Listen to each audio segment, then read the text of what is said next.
we actually do this quite often. I would say probably the largest number of samples that we alert people to are bones, and that's because we see ratios that aren't typical, whether it be the carbon-nitrogen ratio, percent nitrogen, percent carbon, C13 ratio, or so forth, or the sample just pre-treated very poorly. Samples that we cannot give full pretreatments to. Say we get a piece of charcoal in and we can only give it acid because it starts to dissolve on alkali.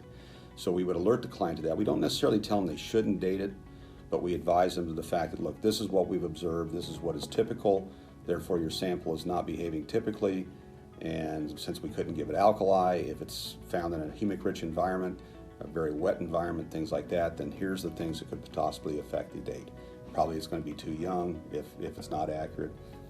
Bones and things are a little bit more tough to deal with because you can get ratios that aren't normal, but that just means that the collagen's been degraded. It doesn't mean it's been contaminated or replaced. It just means that it's been lost over time.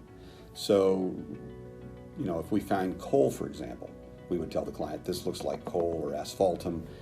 We don't recommend you date it because if you do, you're probably going to get an age that's, you know, infinitely old or way too old. So there are some instances. We never refuse to run a sample for a client.